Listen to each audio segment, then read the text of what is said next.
Hello Team Authentic all over the world! Nandito na po tayo sa may Kansai International Airport, Osaka, Japan. At pabalik na po tayo ng Pilipinas. And this episode, medyo confident na kaming magbigay sa inyo ng mga budget tips sa pagkain, sa hotel, and more. Kasi pangalawang beses na natin nakakabalik. Kaya kung hindi pa po kayo nakasubscribe, please do subscribe, i-like at i-follow nyo po kami sa aming mga social media accounts. At kung magbubook naman po kayo ng Klook, pwede nyo na po itong i-claim at gamitin yung bago nating promo code GoWithMelKlook para magkaroon kayo ng up to 5% discount. Ano pang gagawin? Tara na, go with me, Mel. I just want us to go. Drop everything and just go. Hello guys! Yes, after ng ating 5 days vacation dito sa may Osaka, we're going back to Manila. Ang dami pa kasi namin aayusin. Bakit 5 days lang siya? Kasi di ba nga nabitin lang kami, ang dami namin gustong gawin sa Osaka na hindi namin nagawa. That's why bumalik kami ngayon. And kung last time umuwi kami ng malungkot na malungkot at ang daming panghihinayang, this time hindi na. Kumbaga medyo nalulungkot pa rin kasi uuwi na ulit tayo ng Pilipinas. Pero mas more on, okay na tayo. At least alam na natin, mas gamay na natin yung Japan. Taray, mas gamay. Oo, so hindi na kami masyadong naliligaw, nalilito, ganyan. Parang yung 5 days na yun, para na kaming locals, ganyan. Puro kain ang ginawa namin. So more on excited na kami for the next one. Oo, abangan nyo yan. Meron pa tayong mga Japan vlogs na gagawin. Kasi nga, lahat ng seasons, ipapakita natin. So now, it's 10 a.m. And then ang flight natin going back to Manila is 1:15 p.m. And we're flying with Jetstar again. Ito na yung pangatlong lipad natin with Jetstar. And for us, safe naman siya. And then, yun nga lang, may delay lang din. Pero yung delay naman, hindi naman ata nila kasalanan last time. Parang yung airport yata. But anyways, let's see magano na tayo. Mag-check-in na tayo. O nga pala guys, tip lang ha. Last time kasi, sa kagustuhan naming makapag-airport lounge, hindi kami nag-print ng boarding pass. Kasi di ba sa Pilipinas, or kahit saan naman actually, pwede naman na hindi na i-print. Pero pagdating namin dun sa may boarding gate, hiningian kami ng print ng boarding passes. So buti na lang mabait, pinrint na lang nila. So parang SOP yata nila na kahit nakapag-check-in na kayo online, kailangan yung dumaan dito sa may check-in counter para magkaroon ng printed boarding passes. Ayan. Para sure siguro na dumaan talaga kayo ng counter for visa check. Ganun lang. So guys, this is it. Bibigyan na namin kayo ng mga tips, mga tipid tips kung first timer nyo going here sa Japan. So syempre pag sabing tipid tips, alam nyo na yan, go with Mel na yun. Diba? Kaming dalawa ni Enzo ang makakapagbigay sa inyo. Charot! Talaga namin, self-proclaim. No? And then guys, sa mga nanonood, please, baka lang, kapag meron pa kayong extra time, tapusin nyo yung video kasi meron kami sa inyong isi-share na story na para sa amin talagang inspiring, and that's why na-inlove kami sa Japan. Isa yun sa mga reasons kung bakit kami na-inlove sa Japan, para maintindihan ninyo. So kung meron pa kayong time, tapusin nyo yung video. Pero kung wala, sige, tapusin nyo na lang yung tips namin. So simulan na natin guys. So simulan natin sa may paghahanap ng airfare. So ganito lang naman yan. Kung hindi naman kayo nagmamadaling umalis, syempre, mas mura talaga kapag malayo pa yung inyong flight, yung inyong departure. Or, ang ginagawa kasi namin ni Enzo, for example, merong promo ang Cebu Pacific or yung AirAsia, tinitignan na kaagad namin yung calendar namin kung kailan kami magbubook. Kasi yung piso sale, guys, sobrang laking tulong niya. Now, kung naman talaga nagmamadali kayo, at nagtatanong kayo sa amin, saan ba kami kumukuha ng murang ticket? Hindi kami tawag nito per airline. Ang ginagamit namin ay Google Flight. So, punta lang kayo sa may Google Flight. And then type nyo Manila, where to Tokyo ilagay natin. So, sa Tokyo yung pipiliin natin ay Narita International Airport kasi mas mura dyan. And then, hanap na tayo ng date. Yung makikita ninyo na kulay green, ibig sabihin, yan yung pinakamura that month. So, dito tayo sa August. Ito nakita natin, 8,860 lang, yung August 7 to 14. Click lang natin siya. And then, search. Makikita nyo na kaagad dito yung presyo niya sa iba't ibang airlines. Ayan, AirAsia, 8857. Kapag itong oras na to, and then yung 125, 8857. Kapag Cebu Pacific, 92. Ayan, 92 din. So, doon tayo sa pinakamura. Pipindutin natin ay yung AirAsia. 8857. And then yung pabalik, ayan, meron ding ibang oras. Pero doon tayo ulit sa may pinakamura. 8857 kapag 8:30 p.m. Click lang natin siya. And then, makikita nyo na kagad dito yung mga pagpipilian ninyo. Kapag sa may mismong AirAsia kayo, 8874. Kapag dito sa may bookwithly.com, it's 7878. Subok ko na yan, guys, kasi nakapag-book na ako dyan. So, ayan yung piliin natin. I-click nyo lang yan, continue. And then, mapupunta na kayo sa may mismong website niya. Fill out nyo lang lahat yan, guys. Lahat nung mga nanditong details. Ayan, hinahanap niya na yung 7 to 14, 1 adult. So, ito yon. Fill out nyo lang dito lahat ng details ninyo or kung sino man yung passenger. And then, ito na kagad yung babayaran ninyo, guys. As in, yun lang talaga siya. 7878. Confirm nyo lang. Now, yung hotel naman namin, guys, ganito ginagawa namin. Siyempre, inuuna namin tignan, Klook, kasi meron kami dong promo code. Now, kung ang difference lang naman, for example, tumingin kayo sa Agoda, tapos yung Klook halimbawa, kunyari lang, sa may Agoda, 2,000, sa Klook halimbawa, 2020. Kung 20 pesos lang yung difference, hayaan nyo na, i-book nyo na sa Klook, guys. O, ano nyo na sa amin, donation, charot! Hindi lahat din talaga. Simulan nyo sa may Klook. Ayan, may magagamit kayo sa aming promo code. Sa Agoda, madalas mas mura yung Agoda. Pero, dapat mahaba pa. I mean, matagal pa yung departure, yung pag-stay ninyo. Pangatlo na tinitignan namin ngayon, AirAsia. Yung AirAsia, mas mahal siya ng kaunti. Pero minsan, may mga voucher yung AirAsia. Minsan, may 600 pesos off. Minsan, mas mahal siya ng 200 pesos kaysa sa Agoda, kaysa sa Klook. Pero, nagkakaroon naman siya ng voucher na 600. So, kapag kami minus mo yun, mas nakamura ka pa rin. Kapag walang voucher sa AirAsia, hindi kami sa kanya nagbubook. Ang pinagpipilian lang lagi namin, Klook at saka Agoda. Kapag yung difference, halimbawa, 50 pesos lang a night, binubook namin yung Klook kasi nga may promo code tayo. Pero kapag malaki yung difference, halimbawa ang difference, for example, sa Klook halimbawa 2,200, tapos sa may Agoda 2,000 lang, syempre, nagbubook kami sa Agoda, lalo na kung mahabaan. Imagine kung 5 days yun, 1,000 difference yun. So, gano'n na lang din yung gawin ninyo. Pangalawa, masipag kasi kung gumising ng madaling araw kapag talagang meron akong gustong hanapin. Flights, hotels, madaling araw ako gumigising. Minsan, alas 3, alas 4, ganyan. Kapag kami piso sale, hindi ako minsan nakikipag-unahan sa alas 12 ng madaling araw. Minsan gigising ako na alas 2 or minsan nga hindi pa pala ako tulog, hinihintay ko talaga. So, huwag kayong nagugulat na, paano sila nakakaalis ng ganun? Ganun akong katsaga.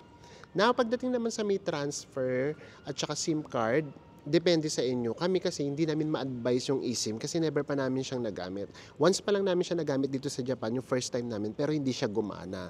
So kaya hindi namin siya ma-advise. Ang ina-advise pa rin namin sa inyo, bumili talaga kayo ng SIM card through Klook and then pati yung transfer. Lalo na kung first timer ninyo, maraming ways. For example, sa Tokyo, pwede kayong mag-bus or dito sa may Kansai, pwede rin ata mag-bus. Pero kung first timer ninyo, kung konti lang naman difference, 200 pesos, mas unahin nyo muna yung convenience ninyo. Kasi first time natin, di ba? Huwag muna tayo mag-explore na hanapin kaagad natin yung pinaka-cheapest. So, doon muna tayo sa may makakarating tayo kaagad doon sa may hotel natin. Ganun yung ginagawa namin. Yung first day namin, kapag first time namin sa isang lugar, hindi naman kami kaagad yung tipid na tipid. Kumbaga, ano ba yung pinaka-easiest way? Kapag kinakailangan naming mag-grab, mag-grab talaga kami. Just in case mahirap yung pupuntahan. For example, di ba, alam niyo naman yung sa Nepal, di ba nag-grab tayo na usually hindi naman namin yung ginagawa. Yung sa Danang, nag-grab din kami. Yung mga ganun, kasi mas convenient. And then kung konti lang yung difference. So ganun yung gawin niyo, i-book nyo na lahat yung sa Klook. Basta gagamit kayo ng Klook, guys, please pakigamit nyo na yung ating bagong promo code na Go with Mel Klook para magkaroon kayo ng up to 5% discount sa lahat ng activities and hotels all over the world. Now, pagdating sa food, napanood nyo naman siguro, di ba, yung aming tawag nito, a food trip. Kapag ka kumain kayo halimbawa sa Yoshinoya, Matsuya, Sukiya, ano pa yung isa? Matsunoya. Alam nyo, ang kakainin nyo lang guys ay nasa 200 pesos to 350. Depende kung magsusoft drinks kayo. For example, sa Matsunoya na lang tayo. Kasi yun kasi makikita nyo kagad yung difference eh. Yung kinakain namin doon na pork loin, yung pork tonkatsu, ay 580 lang. Pero kasi kami, nag-soft drinks kami, kaya nag-add kami ng 100. So for example, hindi na kayo magsa-soft drinks kasi gusto nyo talaga makatipid. Yung 580 sa 0.38, 0.38 yung gamitin natin guys ha, kasi ayan yung, ano na nga yung palitan. So yung 580 times 0.38 is equals to 220 pesos lang. Napaka-decent na nung meal ninyo, guys. So, imagine 220 pesos isang kain ninyo. So, kung 2 beses kayong kakain sa isang araw, kami na Enzo, guys, ganun kami, 2 beses talaga kami kumakain. That's 440 pesos lang. So, kung 5 araw kayo dito sa Japan, yung 440 pesos times 5, 2,200 pwede na kayong mag-budget for food. Ayan yung hindi kayo magpapalit halimbawa ng kakainin ha. Or kung mag-Yoshinoya kayo, mag-add lang kayo ng kaunti. Kasi nagre-range lang talaga siya sa 200 to 350 pesos. So for 5 days, for us, kapag ka 5 days kayo dito, yung 3,000 pesos ninyo na pagkain, na purely pagkain lang, yung lunch at saka yung dinner, kasyang-kasya na. Now, kayo na yung mag-a-adjust. Kung mag-food trip kayo, kami ginawa namin, pero totoo medyo namamahalan kami kapag ka food trip kesa kumain ka na talagang kain na restaurant na cheapest restaurant na pinakita namin sa inyo. So ayun, so kung magpo-food trip kayo, madadagdagan yung gastos ninyo. Yung transportation, to be honest, yung transportation yung medyo mahal. Yun din yung pagbabudgetan ninyo. Depende kung saan kayo pupunta. Sa Osaka kasi, ang pupuntahan nyo lang naman dyan, yung Nara at saka yung Kyoto. Kasi yun lang naman usually pinupunta natin, lalo na kung 5 days lang tayo. So sa pamasahe, mag-budget kayo ng 1,000 pesos a day. Ganun talaga siya. Now, kung naman talagang lalagariin ninyo, meron kayong mabibiling mga passes, yung mga 1-day unlimited pass, ganyan. Minsan nga may 3 days pa, yung mga train, yung mga subway. So lahat din yun nasa Klook, isama nyo na yung sa Klook. So kami, depende, kapag lalagari kami, bumibili kami ng Only Pass. Pero kung hindi kami lalagari, hindi kami bumibili ng Only Pass. So ayan, so ibig sabihin, kung araw-araw kayong aalis from Osaka, maglaan kayo ng 1,000 pesos for pamasahe. Pero yung pamasahe na yun, sure nang makakabalik kayo ng Osaka. Pero kung hindi na makaalis ng Osaka, guys, hindi abot ng ganun yung pamasahe ninyo. Tapos, yung lahat ng pasyalan sa Osaka, pwede ninyong gamitin yung, anong ginamit natin? Osaka e-pass. Nasa Klook din yun. Ayan, lahat yun nasa Klook, guys. Kaya, i-book nyo na siya. Not just to promote Klook, ha? Talagang makakatipid kayo kung magkukulok. So, imagine kung halimbawa, yung pamasahe ninyo sa 5 araw, dito sa may Japan, sa Osaka halimbawa, sa 4 nights na lang, sa 4 days, that's 4,000 plus 3,000 yung food, 7,000 na. So, depende kung magpapasalubong kayo. So, ito yon. Kaya para sa amin ni Enzo, yung tag 10,000 pesos, sobra-sobra na. Ang winidraw namin, ang pera namin na dala ay 50,000 yen. So yung 50,000 yen ay 19,000 lang sa Pilipinas. May natira pa kami ngayon ni Enzo. So ganun talaga siya. Hindi kayo gagastos ng 10,000 basta nagtitipid kayo. Yung pasalubong, depende nga sa inyo kung magpapasalubong kayo o hindi. So, magkano yung mismong budget? So sige, ipagpalagyan na natin yung hotel, 3,000 pesos na. Kasi baka mamaya mahirapan kayo ng 2,000. At saka depende kasi talaga eh. So kami kasi, ni Enzo, okay na sa amin yung mga hotels na, dito sa Japan, ang pinag-uusapan natin na, okay na sa amin yung mga 2,000 pesos na hotel, 2,005. Kasi hindi naman kami masyadong maselan sa hotel. Basta may AC nga guys, okay na sa amin yun. So pagpalagay natin sa inyo, 3,000 pesos. Yung 3,000 pesos times 5, that's 15,000. Pero syempre, usually naman hatiin to sa dalawa. Hindi naman natin pwedeng sabihin expenses mo yung mag-isa. So, i-divide natin siya by 2. That's 7,500.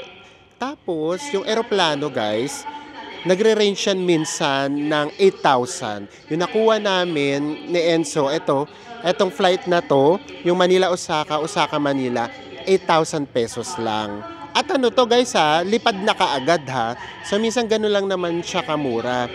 So pagpalagay natin yung 8,000, and then yung sinasabi namin sa inyo na pocket money na 10,000. Ayan.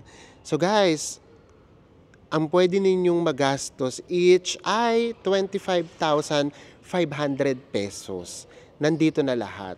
Yung pasyal-pasyal, yung entrance fee, pagpalagay na natin na 5,000 pesos.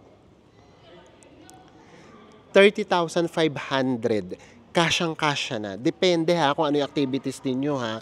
Kung gusto niyo mag-Universal, syempre mag-a-add kayo ng 3,000 plus yan. So, kung gusto niyo halimbawa pumasok sa lahat ng attraction, yun nga, kung magpapas kayo, yung ipas, unlimited yun. Pero kung halimbawa kasi gusto niyo puntahan isa-isa lang or dalawa lang, mas makakatipid din kayo. Basta pag magpas kayo ng 3 attractions, kung ako sa inyo, mag-ipas na kayo. Tapos yung ipas na yun guys, unlimited ride na din yun sa lahat ng ng subway. So ganyan lang siya guys. Yung 30,000 ninyo, kasyang-kasya na siya para mag-Japan. Basta tipid ha. Basta yung katulad namin kayong malakas yung pamigil ha. Pero kung hindi, hindi yan sa inyo kakasya. Yung 5 days, ayan na lang, para mas sure tayo. Yung 5 days, yung 10,000 na pocket money, sure yan, kasyang-kasya. Depende kung paano kayo magtitipid. Gaya nga ng sabi namin sa inyo ni Enzo, itong travel namin na to, tag 10,000 lang uli kami. 19,000 O divided by 2. Magkano yung 19,000 divided by 2? 9,500 lang yung budget namin each. May natira pa. So siguro nagastos namin ni Enzo mga, sige 9,000 na lang. Imagine 9,000 lang nagastos namin each. Diba? Nakapag food trip kami guys. Yun nga lang, hati lang talaga kami. So ayun na yun, ganun lang siya. And then mga additional tips. Una, huwag kayong magdala ng US tas dito kayo magpapapalit. Unless US talaga yung pera ninyo ha. Huwag kayong bibili sa Pilipinas ng US tapos pagdating dito ipapapalit nyo. Number 2, yung magwi-withdraw kayo dito, huwag kayong magwi-withdraw sa may airport. Nag-iiba rin pala yung yung rate niya. Nung first time namin, nag-withdraw kami sa may airport, 2.5 yung palitan. Dito pala, nagre-range lang siya ng almost the same, 3.5 or 3.6 lang. So, mas maganda talaga, gumamit din kayo ng credit card kapag kakakain kayo. Yung kunyari, lumagpas ng 1,000, ganyan, i-credit card nyo na. Kasi sa credit card, kung magkano yung exchange rate, yun talaga, wala siyang charge. Unlike kapag mag-withdraw kayo, may charge pa yung banko nyo na 200 or 250.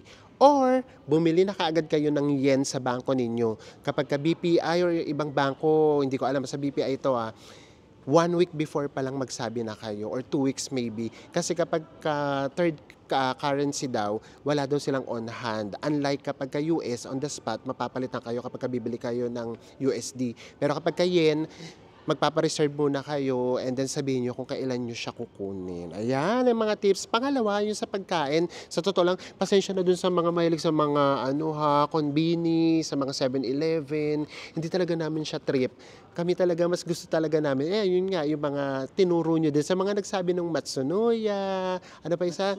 Matsuya. Maraming salamat. Totoo. Mas nakakaano siya, mas nakakabusog. Tapos, yung nasasatisfied ka. Kasi di ba may mga pagkain na nabubusog ka lang pero hindi ka nasasatisfied. Unlike itong mga restaurant na pinakita namin sa inyo, yun talaga, mabubusog ka na and then, masasarapan ka pa. So, sulit na sulit talaga yung ibabayad ninyo. So, kayo, kung gusto nyo pa rin mag-convenience store, go. Pero kami kasi, hindi talaga. Makikita nyo yung presyo, almost the same. Tapos, maghihintay ka pa ng gabi para maging sale. Tapos, hindi na freshly cooked. So, kung konti lang naman yung difference, go na sa mga pinakita namin sa inyo na worth to eat in Japan na super sulit. Balikan nyo yung video. So guys, sana nasagot namin na kahit papaano lahat ng questions ninyo about Japan. Actually, ang gusto nyo lang naman talaga malaman kung magkano yung budget. Yun lang naman. Ang dami ko pang sinabi. Again, 10,000 pesos kung 5 days. Pwede na siyang pocket money. And now, ito na yung sinasabi ko sa inyo guys. Ito yung kwento namin. ang totoo, ayaw talaga na namin tong i-share sana ni Enzo. Pero pinag-isipan namin mabuti, ay hindi. Worth it to i-share kasi nakaka-inspire siya. And then maintindihan nyo kung bakit namin minahal ngayon ang Japan. Mas lalo pa naming minahal. Nangyari lahat to doon sa may Universal Studio. So sobrang saya namin. And then talagang grabe yung, nag-uumapaw yung happiness namin that time kasi sobrang na-enjoy namin siya. But merong nangyari, nawala yung cellphone ko. Actually, yung nakawala si Enzo. Pero later na namin siya na-trace kung sino ang nakawala sa aming dalawa at kung saan. So, ang ginawa namin, pumunta kami doon sa may parang lost and found ba tawag nila doon. And then, ito yung nangyari. Pasensya na kayo sa audio guys. Gusto lang namin sa inyo i-share talaga yung on the spot moment that time. So, yung ipapakita namin sa inyo, hindi ito nakaplanong i-video. Kasi wala naman talaga kaming plan i-video. Kaya lang, na-overwhelm ako kasi ang dami dong nawawalan. Nung una, nung nandun kami sa may labas, akala namin nananalo sila. Kasi for example, may unan kasing ilalabas yung yung staff. And then, pagbukas, nagpapalakpakan silang lahat. Tapos yung tao, yung nasa may unahan, biglang parang, oh my gosh, ganyan. So akala namin raffle yun, nananalo sila, kiniklaim nila. Yun pala guys, nawalan din sila. So kapag kasi nawalan sila, dadalhin pala doon sa may lost and found. Tapos, ganun, kapag nakita nila, ilalabas nung staff yung nawala. And then surprise, nakita namin, parang something like that. So parang it's a celebration for them na nawalan sila. I mean, may nawalan, tapos nakita nila at naibalik nila. So, kaya sabi ko, ay, for sure, baka ganun din yung mangyari sa amin. Kasi alam niyo ba guys, lahat nung nakita ko, nung time na yon, si Enzo kasi medyo umalis siya, dahil hanap pa rin siya ng hanap. So, lahat ng nakita ko, lahat guys, nakuha. Meron doong bag, meron doong, tawag nito, merong smartwatch, ang tawag doon, Apple Watch, nakuha. So inisip ko, ay, maganda tong i-share. Ipapakita namin sa kanila para i-share, ganyan. So pagdating na Enzo, sabi ko, i-video mo para ma-share natin sa kanila na pagbukas nung unan, magiging happy tayo kasi nandun yung self. Actually, yung mga nandito pa talaga, sila, yung mga nawawalan sila ng something. Alam nyo guys, kahit sunglasses, tapos meron ako pinakita niya, parang yung yung palagit ng bag, yung ganun siya, keychain na staff toy, pati yun hinahanap dito. And then, kapag sasabihin natin description, ganyan, papasok dun sa may loob, dito guys, papasok sila dito. And then, paglabas nila, meron silang unan, tapos nandun sa may unan, nakatakip yung unan. Tapos pagbukas mo, ikaw yung pagbubukasin, nandoon yung item. So sana, yun yung pinag-pray namin, sana nandun yung cellphone. Actually guys, may nakita rin ako kanina, smartwatch ba tawag doon? Or Apple Watch. Nandito, nakuha. So let's pray na sana ganun din yung sa akin. Tinanong na kami lahat ng details. Ako, tinanong na ako lahat ng details. So let's pray, sana makuha. Sana may unan guys. Kapag lumabas na may unan, yun na yun.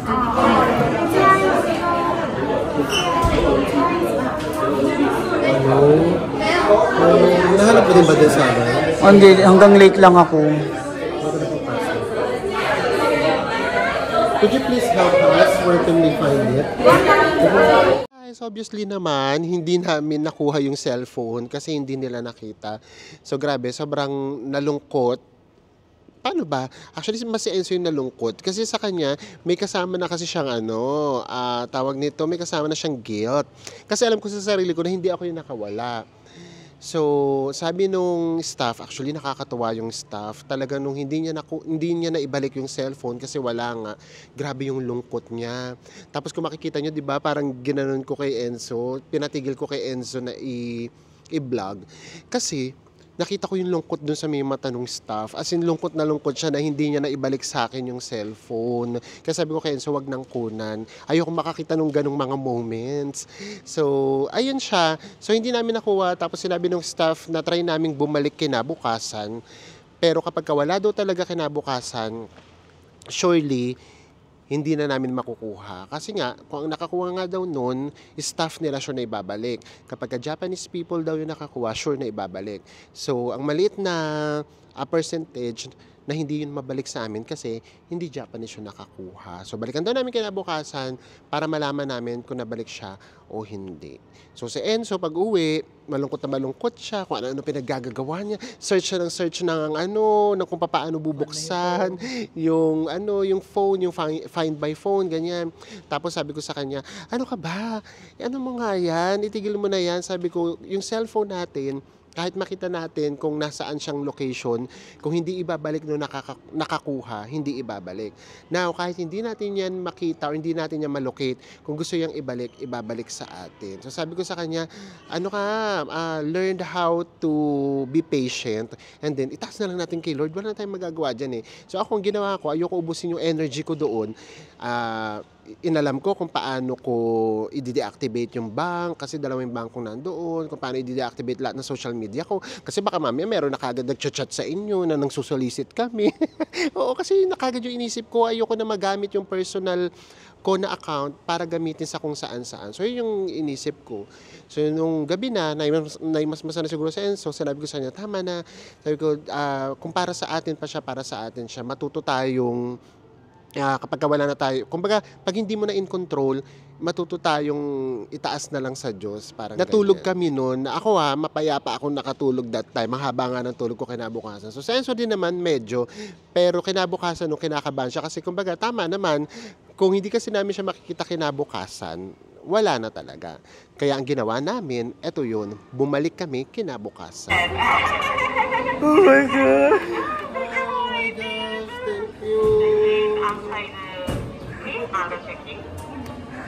Oh my God, grabe guys, kinikilabutan ako. Thank you. Thank you so much. Nakakaiyak siya. Buti pinakita natin yung video natin.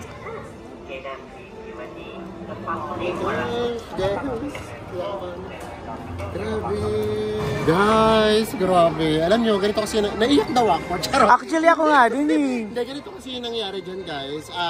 Binidyo namin siya kahapon na nawala. Tapos, sinabi ko na kung hindi nga siya makikita today, parang wag na lang naming i-video. Kasi sa totoo lang din naman guys ito totoo to. Hindi naman siya nakasira nung pagta-travel namin dito sa Japan. I mean, kahit nawala itong cellphone na to kahapon, hindi ko naman sinasabing okay lang. Pero ibig ko sabihin, hindi naman siya naka-apekto doon sa may bakasyon namin kasi masaya naman kami umuwi kahapon. Hindi namin siya sa inyo ipinakita ng mismong araw na yun kasi ayaw naming ma-feel nyo na parang ay sayang naman ang saya-saya nila tapos sa isang iglap biglang naging hindi. Kasi ang totoo, hindi naman kami, paano ba, hindi naman sa hindi kami nalungkot pero ang ibig kong sabihin, hindi naman nga yun naka-apekto. Sorry, hindi ko natagalan kung ano yung sasabihin ko. Sobrang overwhelmed lang talaga Kumbaga, gusto namin, habang pinapanood nyo yung video namin sa Universal Studios, yung maiwan namin sa inyo yung happiness. Ayaw namin na ang saya-saya natin, tapos biglang dahil sa kapalpakan namin, biglang ito yung mapapanood ninyo, yung nawala yung cellphone. Kaya sinadya namin siya na hindi talaga siya ipakita sa inyo doon. Yes, guys! Nabalik yung cellphone. Ay, grabe yung namin, yung naramdaman namin, kinilabutan kami.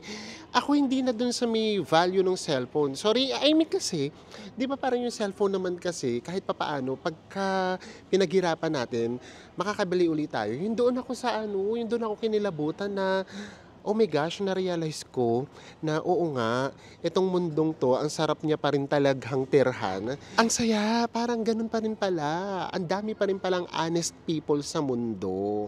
So minsan kasi nakikita natin yung na-highlight yung bad sides nating mga tao. Pero still, yung mga mabubuting tao at saka yung mga honest people, nag-i-exist pa rin sila. Yun. Doon ako super happy na yes, super happy kami na nabalik yung cellphone. Si Enzo nawalan ng guilt.